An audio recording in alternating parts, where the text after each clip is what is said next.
Hello everyone, मी रोहिणी माझ्या चॅनलमध्ये तुमचे स्वागत आहे।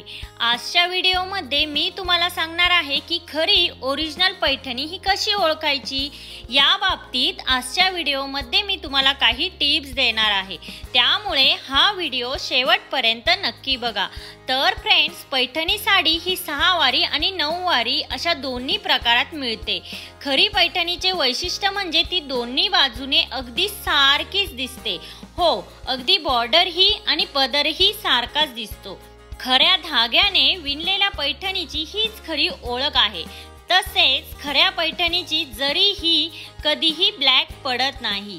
खऱ्या ओरिजिनल रेशीम धाग्याने आणि जरीने बनविलेली पैठणी ही दोन्ही बाजूने अगदी हुबेहूब दिसते। त्यामुळे जर तुम्हाला दुसऱ्या बाजूला धागे निघालेले दिसल्यास तर समजून जा की ती पैठणी खरी नाही, हे तुम्हाला लगेच कळेल।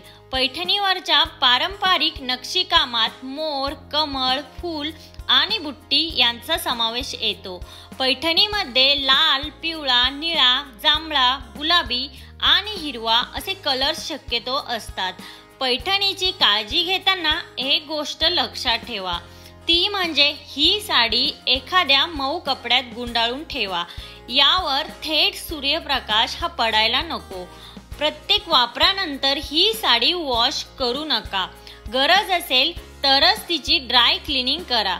वर्षातनं किमान एकदाच या साडीला ऊन दाखवा, पण ऊन हे थेट त्या साडीवर पडता कामा नये याची काळजी घ्या। तर फ्रेंड्स, आजच्या व्हिडिओमध्ये मी खूप सोप्या पद्धतीने तुम्हाला सांगितलं आहे की ओरिजिनल पैठणी ही कशी ओळखायची। तर ह्या टिप्स तुम्ही बघितल्या किंवा पैठणी घेताना ही काळजी घेतली तर नक्कीच तुम्ही ओरिजिनल पैठणी ही लवकरात लवकर ओळखायला शिकाल। आजच्या व्हिडिओमध्ये इतकंच।